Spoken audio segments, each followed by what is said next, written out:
दोस्तों, अगर आप भी नया ई बाइक लेने जा रहे हो तो हो सकता है आपको भी पछताना पड़े, क्योंकि जो ई बाइक है वो लास्ट में इस तरह की हो जाती है जो मेरे पास है। आज की वीडियो थोड़ी लंबी हो सकती है, लेकिन अगर आप नया ई बाइक या ई साइकिल नया लेने जा रहे हो तो आपके लिए ये वीडियो है।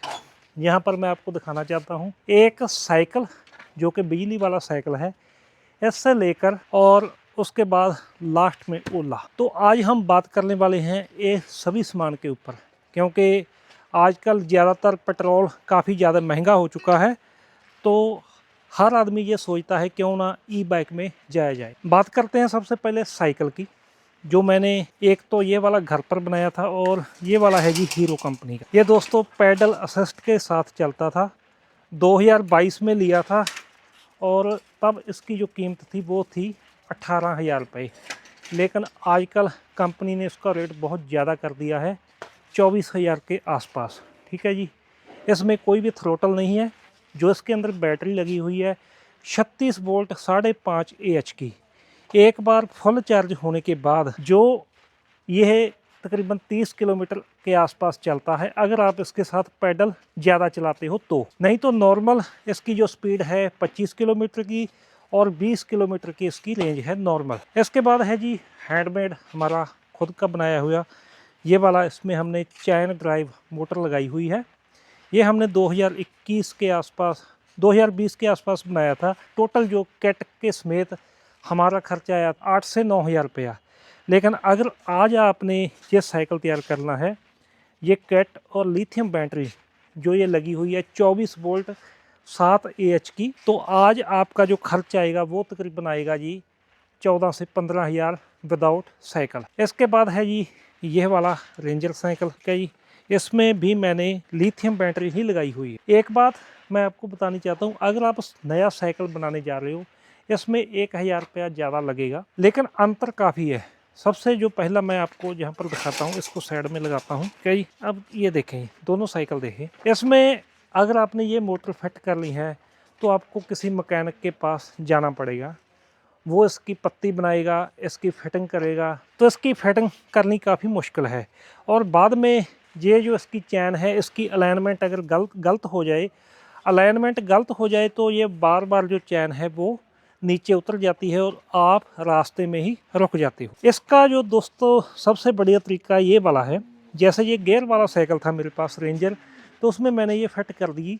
ये है जी हब मोटर, प्लस इसमें आप डिस्क ब्रेक भी लगा सकते हो। मैकेनिकल पार्ट कम है, जिसके कारण ये आपको रास्ते में कभी भी नहीं रोकेगा। अब बारी आती है स्पीड की। इसकी स्पीड है 20 किलोमीटर, हब मोटर की स्पीड रहेगी 30 किलोमीटर। यह एक बार फुल चार्ज होने के बाद चलता है 25 किलोमीटर और यह चलेगा जी 30 किलोमीटर। ठीक है जी, ये इसकी कुछ खासियत है और आप इसको किसी भी साइकिल के ऊपर लगा सकते हो। जैसे कि ये तो रेंजर है ना, अगर ये देखें इसमें नॉर्मल में लगी हुई है, इसमें भी हब मोटर ही लगाई गई है। अगर आपने साइकिल तैयार करना है, कोशिश करें कि यह वाला ही लगाएं हब मोटर के साथ। इसके बाद है जी बात करते हैं ई बाइक। मानकर चले ये वाली हमने नई ई बाइक ली, उसके बाद कुछ समय बाद, कुछ साल चलने के बाद इसकी हालत ऐसी हो जाएगी।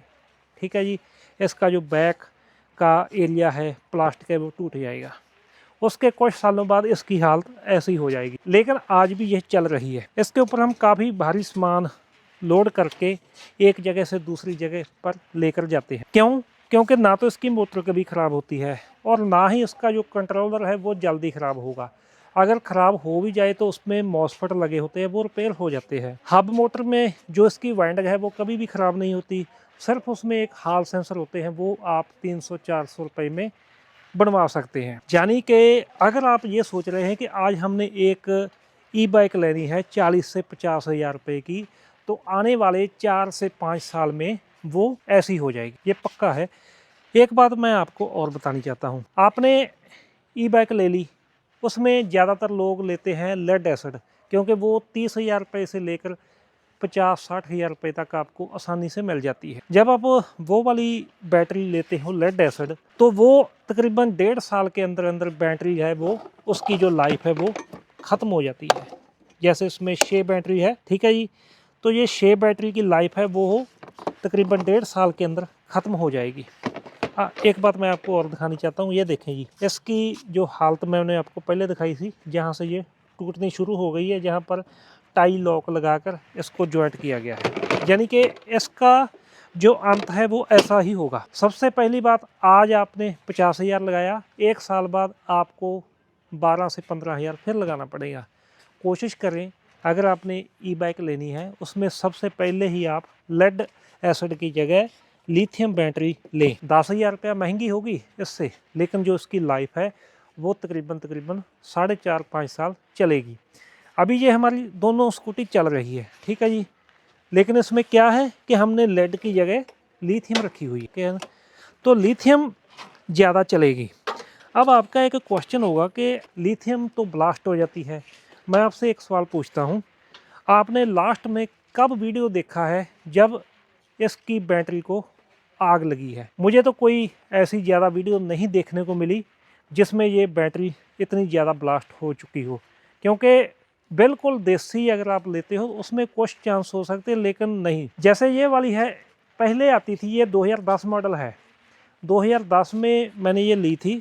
इसकी स्पीड तब थी 37 किलोमीटर, लेकिन आज है 30। उसका कारण जो उसके अंदर मैग्नेट होते हैं ना, वो वीक हो जाते हैं, जिसके कारण इसकी स्पीड थोड़ी कम हो जाती है, लेकिन मोटर चलती रहती है। इसकी स्पीड भी 30 है, लेकिन आजकल जैसे जैसे मोटर में या मैग्नेट में वाइंडिंग में टेक्नोलॉजी अप हो रही है, तो इनकी जो स्पीड है वो 50 के आसपास आ रही है। वैसे तो जो ज़्यादातर हम बात करते हैं कानून की, तो जो 27-25 किलोमीटर से ऊपर जो भी कोई व्हीकल रहेगा, वो दोस्तों उसकी आरसी बनानी पड़ेगी, लेकिन ये लो स्पीड में अभी भी बिक रही है। तो अगर आपने ये लेना है तो कोशिश करें कि लिथियम में ही जाएं।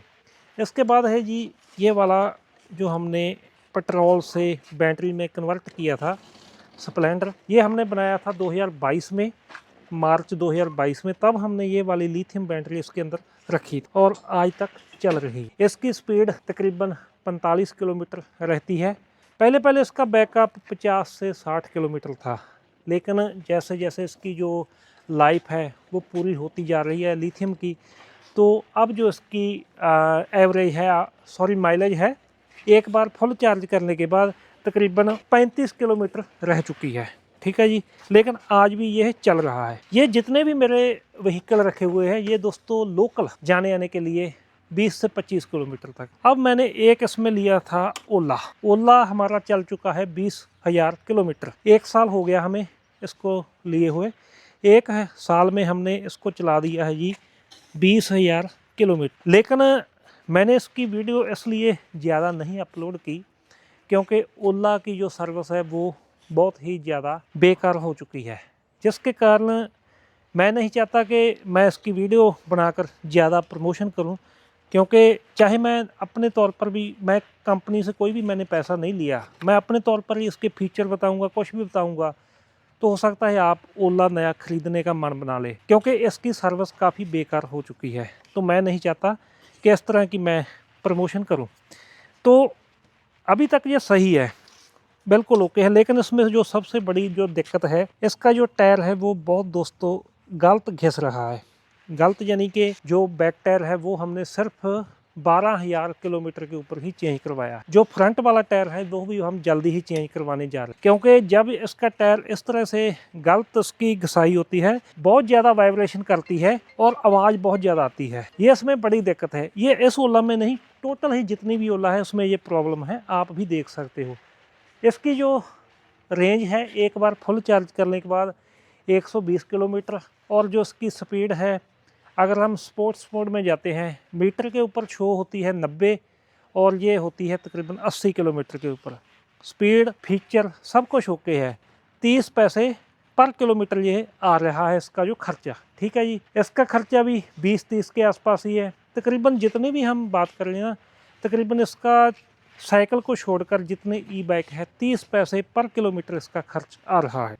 ई बाइक अच्छी चीज़ है, लेकिन प्लास्टिक होने के कारण इसकी हालत ऐसी हो जाती है आने वाले समय में। कोशिश करें जब भी आपने 50,000 से लेकर 60-70,000 तक कोई भी ई बाइक लेना है, तो उसमें कोशिश करें कि लिथियम बैटरी ही ले, क्योंकि नहीं तो बहुत जल्दी आप, क्योंकि 1 साल बाद फिर आपको इसमें पैसे लगाने पड़ सकते हैं। कुछ जानकारी देने की कोशिश की है, जितना मेरे पास जो तजर्बा था, जो मैंने इसके ऊपर पैसे ख़राब किए हैं, वो सब कुछ मैंने आपके साथ साझा किया है। अगर आपका कोई कमेंट हुआ तो बताना, हम उसके ऊपर भी वीडियो बनाने की कोशिश करेंगे। Thank you.